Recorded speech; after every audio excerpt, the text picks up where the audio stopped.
This is the Interpretation Act of Canada.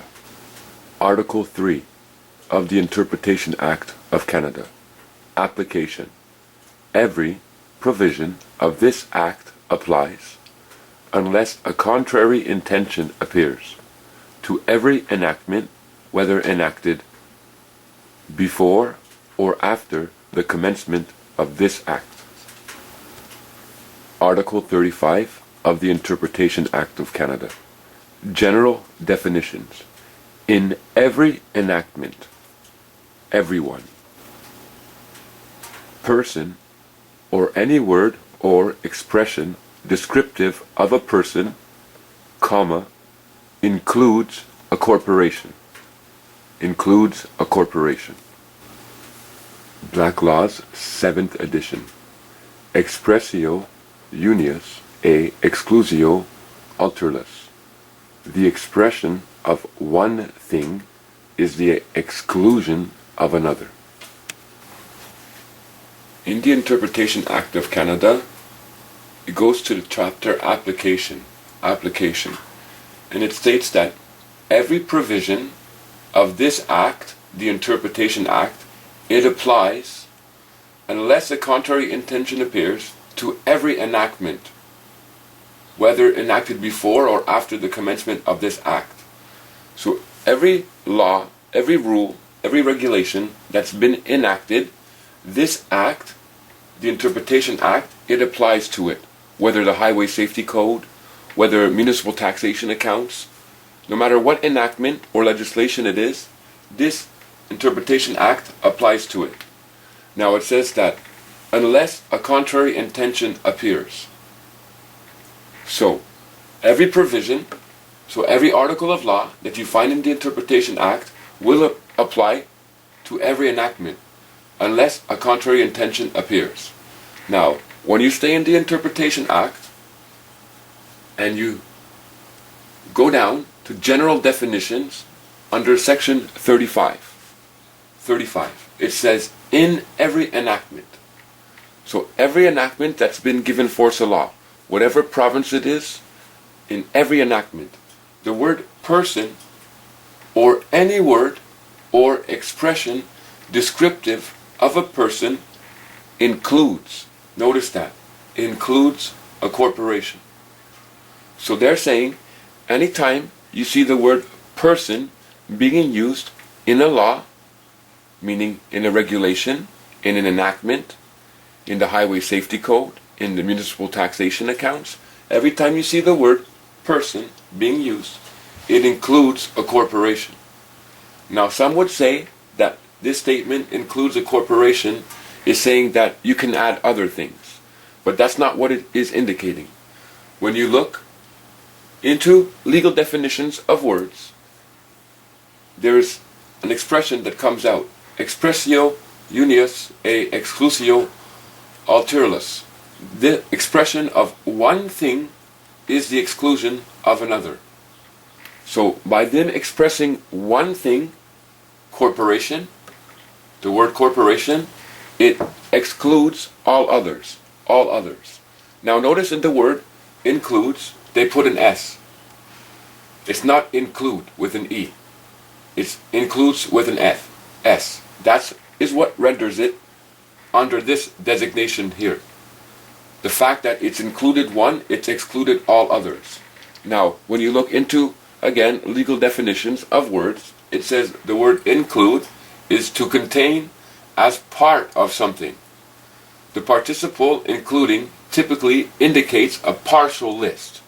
So if they would have used the word include here with no S, then this you could have said is a partial list. And whatever was noted, the word corporation, we could have applied this and say, well, I'm sorry, that's just a partial list. However, since they did not use the word include, but they used the word includes, therefore, when we look in the enactments in our provinces or all across Canada, and we see the word person, we know that the word person is defining or designating or showing us that it only means a corporation.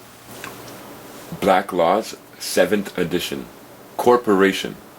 An artificial person or legal entity created by or under the authority of laws of a state or nation. So in any enactment, the word person only includes a corporation. So when you look into the word artificial person, you're going to find that an artificial person now is an entity such as a corporation. Okay? So an artificial person is an entity such as a corporation created by law and given certain legal rights and duties of a human being, a being, real or imaginary, who, for the purpose of legal reasoning, is treated more or less as a human being. So, the word person means an entity, when we apply it to us here in Canada, that's been created by law and that's been given certain legal rights and duties of a human being.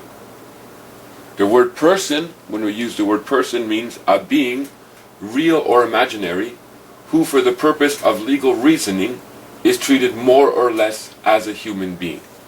More or less. So we look into the legal definition of the word corporation. Corporation. And it says that corporation is an artificial person or legal entity. Now notice that.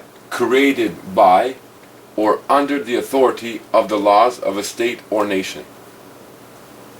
So a person is an artificial person, a legal entity, okay, that's been created by law and given certain legal rights and duties of a human being.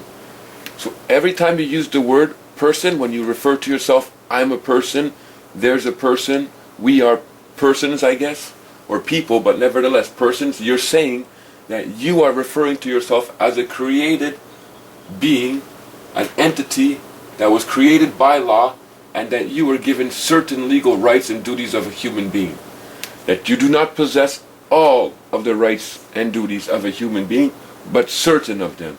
And you are saying, when you use the word person, that you are referring to a being who is real or imaginary, who for the purpose of legal reasoning is treated more or less as a human being. Now looking back at the Interpretation Act of Canada, where it says person, or any word or expression descriptive of a person includes a corporation, what it's saying is, includes a legal person, an artificial person. Anytime you use the word person, you're saying legal person, artificial person. Civil Code of Quebec, Article 1. Every human being possesses juridical personality and has the full enjoyment of civil rights. Black Laws, 7th edition, juridical person or juridical personality. It says, see artificial person. The Quebec Civil Code, Article 1. This is particular to my province where I'm residing in. But look at this article of law. Every human being possesses juridical personality and has the full enjoyment of civil rights. Now, when you look in Black Laws Dictionary, you find that juridical person or juridical personality means artificial person, legal person. So, every human being has an entity that's been created by law and that's been given certain legal rights and duties of a human being attached to them.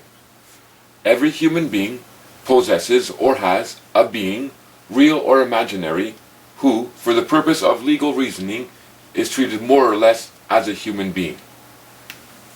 Now, I could even qualify that more than this, because they only treat us as this person. They 99.5% of the time only recognize us under this designation of person. And through this person, they've given us certain legal rights and freedoms available to us here in Canada. Not all. This person is an entity, a being, that was created by law as a mechanism or a mechanic to control the human being. The Canadian Citizenship Act, Article 3.